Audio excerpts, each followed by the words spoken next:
আমাদের মধ্যে গীবতের স্বভাব, তাহলে এটা আমাদের একটা আভ্যন্তরীণ রোগ, যে অপরের কল্যাণ, অপরের যেই কোনো ভালো আমরা সহ্য করতে পারি না, ফলে আমরা তার বদনাম ছড়াইতে থাকি। তাহলে আমার মধ্যে তো এই মানসিকতাটা চেঞ্জ হওয়া উচিত। আমি যদি অপরের কল্যাণই না ভাবি, তো এটা কেমন আখলাক হইল, কেমন গুণ হইল? যে এরকম অসংখ্য মন্দ স্বভাব আমাদের দিলের মধ্যে আছে, এগুলোকে দূর করার মেহনত হলো এই ইসলাহি মেহনত, খানকাহি মেহনত, আউলিয়ায়ে কেরামের মেহনত, পীর বুজুর্গদের মেহনত। এটা ইদানিং কালে যত বেশি আমরা বস্তুবাদী হয়ে যাচ্ছি, মোবাইল, আধুনিকতা, ঢং ঢুং, রং ঢং, চাকচিক্য, হ্যাঁ। ওই দিন আমি একজনের, এমনি বুঝানোর জন্য বলতেছি, একজনের বক্তব্য শুনছি আমি মোবাইলে, আমার দেখাইলো। উনি একটা প্রতিষ্ঠানে বাচ্চাদেরকে কোরআন সুন্নাহর জ্ঞানী করবে, ইসলামিক স্কুল কি যেন নাম, এটা উনি এইটার উপরে এই প্রিন্সিপাল বা প্রতিষ্ঠাতা যিনি, উনি প্রায় 30 মিনিটের কম হবে না, উনি এটা বুঝাইছে আর কি, যে বাচ্চাদেরকে কোরআন সুন্নাহর আলোকে আলোকিত করবে ইসলাম স্কুলের পরেও। এখন আমি ওনার এই বক্তব্যটা শুনছি পুরাটা মনোযোগ দিয়ে, একের পুরাটা। এখন আমি খুব খেয়াল করছি, তাকাইয়া শুনছি, লক্ষ্য করলাম এই যে 40 মিনিট উনি বক্তব্য দিল, প্রতিটা লাইনের মধ্যে, প্রত্যেক লাইন কথার মধ্যে উনি 3টা-4টা করে ইংরেজি শব্দই বলছে, কিন্তু 40 মিনিটে উনার মুখ দিয়া একটা কোরআন শরীফের আয়াত কিংবা রাসূলুল্লাহ সাল্লাল্লাহু আলাইহি সাল্লামের হাদিস আমি শুনি নাই। উনি তার বাচ্চা করে কোরআন সুন্নাহর জ্ঞানী করে। তা আপনি যে শুধু ইংরেজি কইলেন, আপনি কি বুঝাইতে চাইলেন? আমরা বোকা মানুষ, হ্যাঁ, আমরা বোকা মানুষ। আপনি ধর্মীয় জ্ঞানে পারদর্শী করবেন এরকম। এই জন্য বললাম আমাদের এই ফিকিরটা, ইসলাহি মজলিস, ইসলাহি ফিকির, মূলত এটা একটা ফিকির, এটা একটা আবহমান কালের মেহনত। এদেশে পীর বলেন, বুজুর্গ বলেন, আউলিয়া বলেন, আল্লাহর নেক বান্দা মুত্তাকিরা বলেন, যুগ যুগ ধরে যা করছে তা ভিন্ন কিছু না, বরং কোরআনুল কারীমের মধ্যে আছে। আল্লাহ তাআলা বলছেন, আমাদের নবী সাল্লাল্লাহু আলাইহি সাল্লামকে মহান আল্লাহ পাক রব্বুল আলামিন এই পৃথিবীতে যে পাঠিয়েছেন, এই পৃথিবীতে, এই কথাটা আল্লাহ তাআলা কোরআনে 4 বার উল্লেখ করছে। কোরআনুল কারীমের 4টি আয়াতের মধ্যে সূরা বাকারাতে 2 বার, সূরা আলে ইমরানে 1 বার, সূরা জুমআ একটা সূরা আছে এটাতে 1 বার, এই মোট 4 বার আল্লাহ বলছে কেন নবীকে পাঠাইলেন এই পৃথিবীতে। এই 4 বারে আল্লাহ তাআলা বলছে 3 উদ্দেশ্যে। কয় উদ্দেশ্যে? 1 নাম্বার, এই কোরআনুল কারীমের তেলাওয়াতের জন্য, ইয়াতলু আলাইহিম আয়াতিহি। 1 নম্বর উদ্দেশ্য কোরআনুল কারীমের বিশুদ্ধ তেলাওয়াত। উম্মতের প্রত্যেকটা সদস্য, মুসলমানের প্রত্যেক সদস্য, ইমানদারের প্রতিটা সদস্য, ওই দোস্ত এখানে কথা বলো না, ওই ভাই, এই নওজোয়ান, এটা মসজিদ, ব্যক্তিগত কথা বলো না, নিজস্ব কথা থাকলে বাইরে যাও। তো ইয়াতলু আলাইহিম আয়াতিহি, প্রতিটা মুমিন, প্রতিটা ইমানদার আল্লাহর কোরআন তেলাওয়াত করবে, কোরআন শিখবে, বিশুদ্ধ কোরআন উচ্চারণ করবে। আপনি একটা ভাবেন তো, যদি 2 লাখ সাহাবী থাকে, কথার কথা 1.5 লাখ সাহাবী ছিল মনে করেন নবী সাল্লাল্লাহু আলাইহি সাল্লামের, এর মধ্যে আপনার কি মনে হয় কয় % কোরআন শরীফ শুদ্ধ পড়তে পারতেন? কয় পার্সেন্ট? 100%।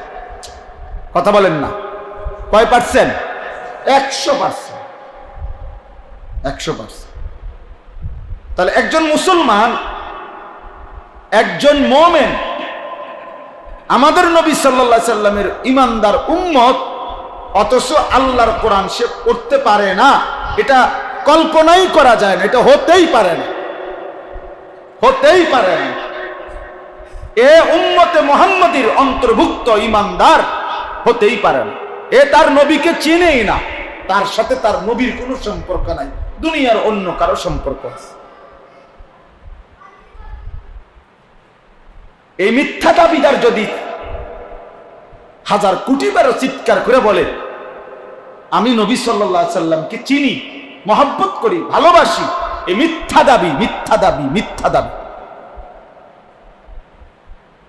এটা ধোঁকা, ধোঁকা, ধোঁকা, ধোঁকা, এটা ধোঁকা। কারণ তিনি 1 নম্বর পৃথিবীতে আসছেন ইয়াতলু আলাইহিম আয়াতিহি, এবং তিনি 23 বছর কোরআন উচ্চারণ করে করে উম্মতকে ডাকছেন। 23 বছর আল্লাহ ওনার কাছে কোরআন নাজিল করছে। কোরআনবিহীন কোনো মাস যায় নাই, কোরআনবিহীন কোনো সপ্তাহ যায় নাই, কোরআনবিহীন কোনো দিন কাটে না।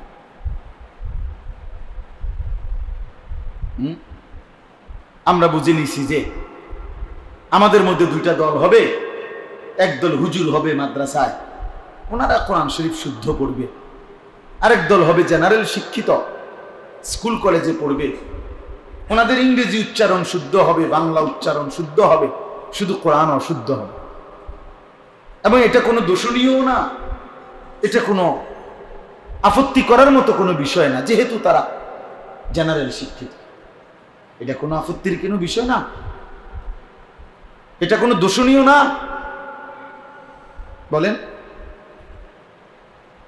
এটা কোনো মেনে নেওয়ার মতো বিষয় যে হুজুর আমরা ভাগাভাগি করে নিয়েছি, আপনারা কোরআন শরীফ শুদ্ধ পড়তে পারেন, আমরা ইংরেজি শুদ্ধ বলতে পারি, এই যে 50-50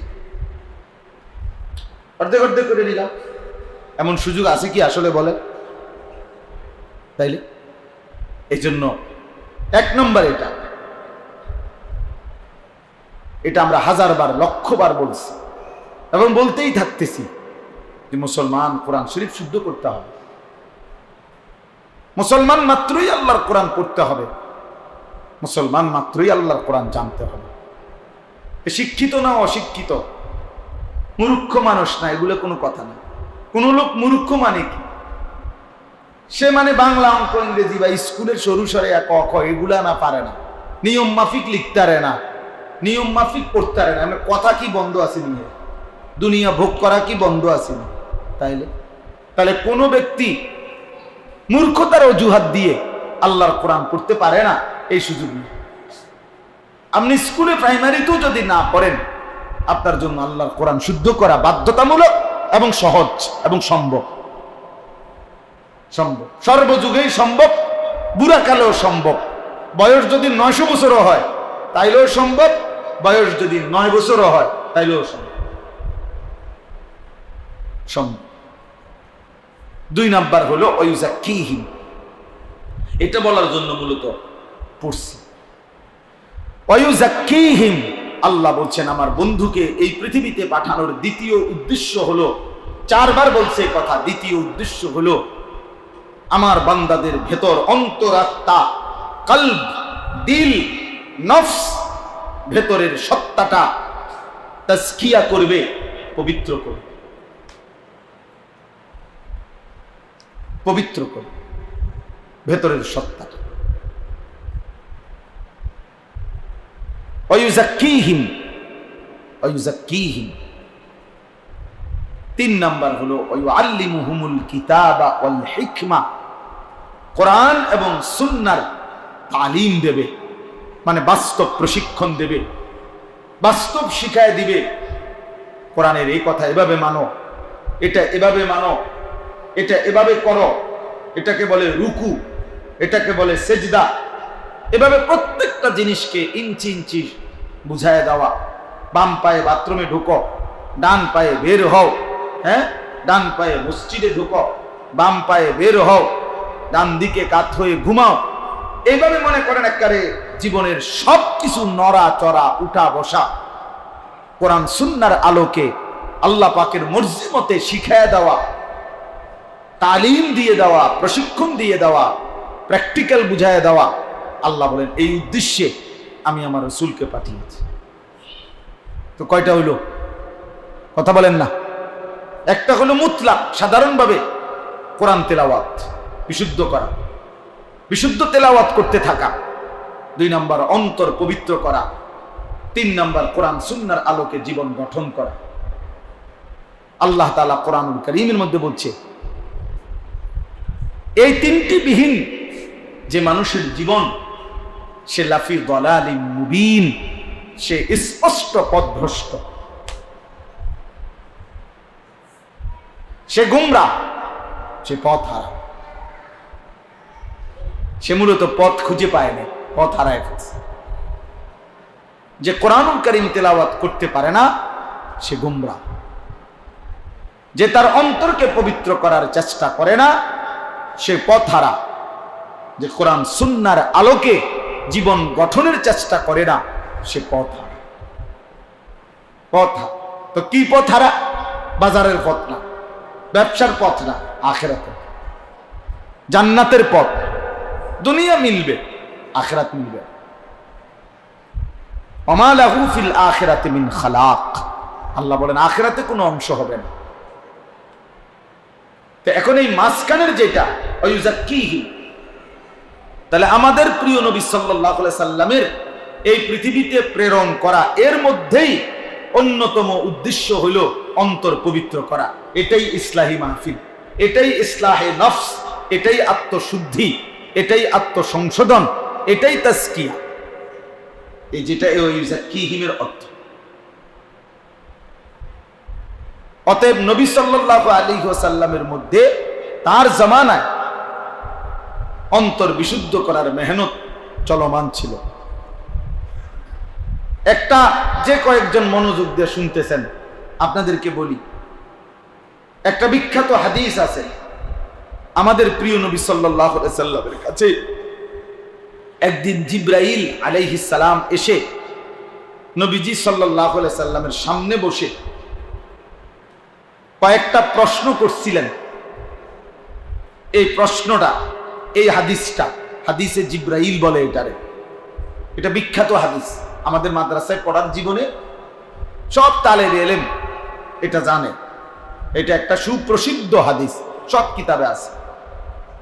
তো ওই কিতাবের মধ্যে আছে যে জিবরাইল মানুষের আকৃতিতে নবীজি সাল্লাল্লাহু আলাইহি সাল্লামের কাছে এসে সাহাবায়ে কেরামের উপস্থিতিতে একদম নবীজির হাঁটু বরাবর সামনে মুখোমুখি বসে নবীজি সাল্লাল্লাহু আলাইহি সাল্লামকে প্রথম প্রশ্ন করছিল, মাল ইসলাম, হে আল্লাহর নবী ইসলাম কি? নবীজি সাল্লাল্লাহু আলাইহি ওয়াসাল্লাম বলছেন, আল্লাহ এবং তার রাসূলের প্রতি ঈমান আনা, 5 ওয়াক্ত নামাজ পড়া, বছর শেষে হিসাব করে যাকাত প্রদান করা, রমজান মাসে রোজা রাখা, সামর্থ্য হলে হজ করা ইসলাম। তিনি বললেন সাদ্দাক্তা, আপনি সঠিক বলেছেন। হযরত ওমর রাদিয়াল্লাহু তাআলা আনহু বলেন, আমরা অবাক হচ্ছিলাম, লোকটা নিজেই প্রশ্ন করছে আবার সেই বলতেছে সঠিক বলেছেন। তাই আমরা বুঝতেছিলাম যে এই লোকটা ভিন্ন কেউ, নাহলে এটা তো সিস্টেম হইতে পারে না যে জানতে চাচ্ছে তাকে উত্তর বলার পরে আবার সে বলতেছে সঠিক বলেছে, তা তো বোঝা গেল সে আগের থেকেই জানে। এবার তিনি জিজ্ঞেস করলেন, মাল ঈমান, হে আল্লাহর নবী সাল্লাল্লাহু আলাইহি ওয়াসাল্লাম ঈমান কি? ছেলেরা কথা বলো না, কথা বলো না। দোস্ত, বসে থাকাটা যেন এক প্যাকেট খিচুড়ির লেগে না হয়। এত বড় অসভ্য হইও না মুসলমানের বাচ্চা, এত বড় অসভ্য নির্লজ্জ বেহায়া হইও না। বসে থাকা যেন এই কারণে না হয় যে শুনছি এক প্যাকেট খিচুড়ি দিব।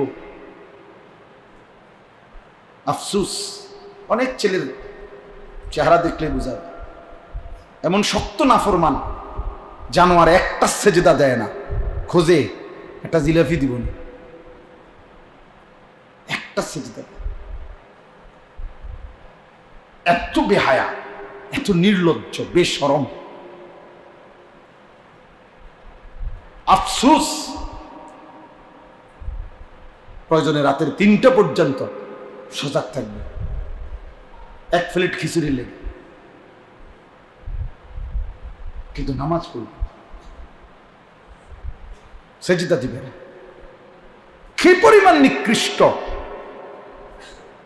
জীবন যদি শুধু এতটুকুই হয় যে খানা, এরপরে বাথরুম, খালাস, এতটুকুর না মোহ। আমার খুব মায়া লাগে এগুলা ছেলেদের দিকে, এতে কি পোলা পায়নি এগুলা। কারণ আমার জিন্দিগিটাই তো ওয়াজ। এই খিচুড়ির জন্য ঘুরে বাইরে বাইরে ঘুরে, নামাজের টাইম হয়েছে, এশার নামাজের মনে করেন বিরতি দিছে, শয়তানের মতো সরে গেছে আস্তে, আবার ঘুরে খিচুড়িটা কখন। আফসোস, হায় মুসলমানের সন্তান এভাবে আল্লাহকে ভুলে গেল, এভাবে আল্লাহকে ভুলে গেল। মা বাবাই বা কি শিখাইলো, মা বাবারই বা কি অর্জন হইল। আপন সন্তান চোখের সামনে, আল্লাহই চিনে না, এই মা বাবা শিখাইলই কি, জানাইলই কি, এই মা বাবার জীবনের অর্জনটাই কি, অর্জনটাই কি? ইনসাফ করে ভাবা, এটা ভাবা উচিত আমাদের। আমরা আমাদের সন্তানকে কি শিখালাম? আহা, আমি আমার সন্তানকে আল্লাহই চিনাইতে পারলাম না, আমি আমার সন্তানের কপাল আল্লাহর জন্য সেজদা দেওয়াইতে পারলাম না। কি পরিমাণ গাঁটতেরা, কত বড় গাদ্দার, কত বড় গাঁটতেরা জানোয়ার, যে তার কপাল এত বড় ঘাউরা, আমি আল্লাহকে সেজদা দেব না। যিনি আমাকে সব খাওয়ায় আমি তারে দেব না সেজদা। যিনি আমারে 24 ঘন্টা লালন পালন করে আমি তাকে সেজদা দেব। হুজুর তোর আব্বাও যদি কয় দিতাম না, দেব না। তোর বাপও যদি, এত শক্তভাবে মুসলমানের ঘরে মুসলমানের সন্তান আল্লাহ ভুলে যাওয়া, এটা ওই ফ্যামিলির জন্য আফসোস ছাড়া, ওই পিতা মাতার দুর্ভাগ্য ছাড়া আর কিছু। ব্যর্থ ওই মা বাবা, যাদের চোখের সামনে তাদের সন্তান মালিক ভুলে গেছে, আল্লাহ ভুলে গেছে, ওদের জীবনের কোনো অর্জন নেই। খাট পালং আর সোফা এগুলো কোনো অর্জন, এগুলো ঠিক করম লাগে কয়দিন পর। পৃথিবীর সর্বাধুনিক কাঠ দিয়েও যদি সোফা বানায়, বছর 2 এর মধ্যেই বার্নিশ উঠা যায়, একখান দিয়ে না একখান দিয়া ডিস্টার্ব হয়ই হয়। তো কাজে এগুলো স্থায়ী হবে না, কিন্তু সেজদা স্থায়ী, আল্লাহ কোরআন স্থায়ী। আল্লাহ আমাদের ছেলেদেরকে বুঝতাম, বুঝতাম।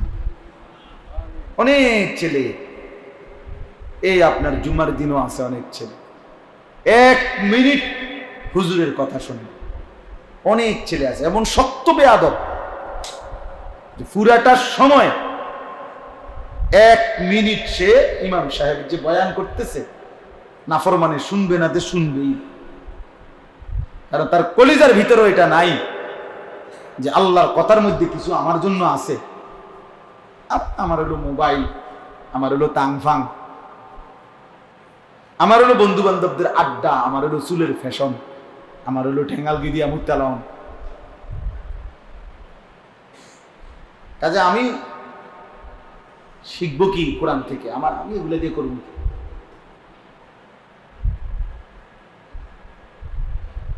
আফসুস। তো আল্লাহ নবী সাল্লাল্লাহু আলাইহি সাল্লাম সাহাবী জিবরাইল ওনাকে জিজ্ঞেস করলেন, মাল ঈমান? দ্বিতীয় প্রশ্ন নবী সাল্লাল্লাহু আলাইহি সাল্লাম বললেন, আন তুমিনা বিল্লাহ ওয়া মালাইকাতিহি ওয়া কুতুবিহি ওয়া রুসুলিহি ওয়াল ইয়াউমিল আখির ওয়াল কদরি খাইরিহি ওয়া শাররিহি মিনাল্লাহি তাআলা। আল্লাহর প্রতি ঈমান আনা, ফেরেশতাদের প্রতি ঈমান আনা, আল্লাহর আসমানি কিতাবের প্রতি ঈমান আনা, সমস্ত রাসূলগণের উপরে ঈমান আনা, আখিরাত দিবসের প্রতি ঈমান আনা, তাকদীরের ভালো মন্দের উপরে ঈমান আনা, এটা ঈমান। এখন দেখেন, এক মানুষের জীবনের মোটা দাগের মৌলিক জিনিস এই দুইটাই, একটা হলো ঈমান আর একটা হলো ইসলাম। তো নবীজি তো এটা বলেই দিছে, একটা হলো অন্তরের কিছু বিশ্বাস আর একটা হলো বাহ্যিক কিছু কর্মের আমল। কিন্তু এরপরে 3 নম্বরে জিবরাইল আরেকটা প্রশ্ন করছে, মাল ইহসান, ইয়া রাসূলুল্লাহ ইহসান কি? নবীজি বলছেন, এই ইসলামের সমস্ত বন্দিগি, সমস্ত ইবাদত, আনতা আবুদাল্লাহা কাআন্নাকা তারাহু ফাইন লাম তাকুন তারাহু ফাইন্নাহু ইয়ারাক। এভাবে আল্লাহর ইবাদত করা, এভাবে নামাজ, এভাবে রোজা, এভাবে যাকাত, এভাবে হজ, এভাবে রুকু, এভাবে সেজদা, এভাবে জিকির, এভাবে তেলাওয়াত, এভাবে আল্লাহর বন্দিগি করা যেন তুমি সরাসরি আল্লাহকে দেখছো। যদি এতটুকু নাও পারো, কমপক্ষে এতটুকু তোমার কলিজার ভিতরে একদম মজবুত করে বসা আছে যে আল্লাহ আমাকে দেখছে, আল্লাহ আমাকে দেখছেন, আল্লাহ আমাকে দেখছেন। আমার রুকু আল্লাহ দেখতেছেন, আমার সেজদা আল্লাহ দেখতেছেন, আমার রাত আল্লাহ দেখতেছেন, আমার দিন আল্লাহ দেখতেছেন, আমার হাসি আল্লাহ দেখতেছেন, আমার কান্না আল্লাহ দেখতেছেন, আমার মোবাইলের ছবি দেখা আল্লাহ দেখতেছেন, আমার নারীর উলঙ্গ ছবি দেখা আল্লাহ দেখতেছেন, আমার সাদাকা আল্লাহ দেখতেছেন, আমার জিকির আল্লাহ দেখতেছেন, আমার তাহাজ্জুদ আল্লাহ দেখতেছেন। কমপক্ষে এতটুকু হবে, এর নিচে কোনো স্তর নাই। আমিও আল্লাহকে দেখতেছি না, আবার আমার অন্তরে এই কথাও নাই যে আল্লাহ আমাকে দেখতেছে, কোনোটাই নাই। এটা ঈমানও হয় না, ইসলামও হয় না।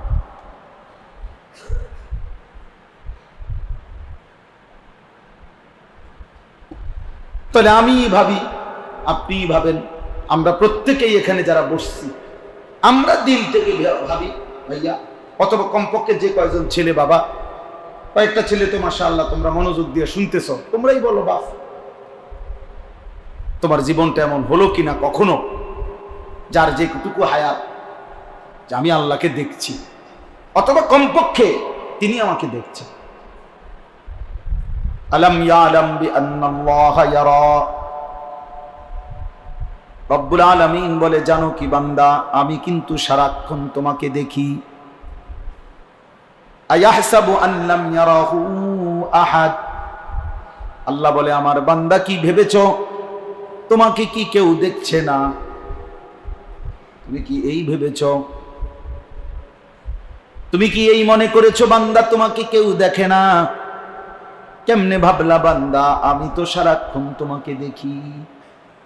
লা তাখুযুহু সিনাতুন ওয়ালা নাওম, আল্লাহ বলে কোনদিন তো আমি তন্দ্রাও যাই না, ঘুমও যাই না। আল্লাযী ইয়ারাকা হিনা তাকুম, আল্লাহ বলে বন্ধু নবী আমার, আপনি যখন নামাজের জন্য দাঁড়ান আমি আপনাকে সরাসরি দেখতে থাকি, আপনাকে দেখি। ওয়া তাকাল্লুবাকা ফিস সাজিদিন, আল্লাহ বলে বন্ধু আপনি যখন রুকু দেন, সেজদা দেন, আপনি যখন আমার বান্দাদের সাথে নামাজ আদায় করেন, আমি আপনার রুকুও দেখতে থাকি, সেজদাও দেখতে থাকি। আমি তো সব দেখতে থাকি বন্ধু। আল্লাহ যেন ডাক দিয়ে বলে, আমার বান্দা যখন মোবাইলে নাচ দেখছো আমি কিন্তু দেখতেছি বান্দা।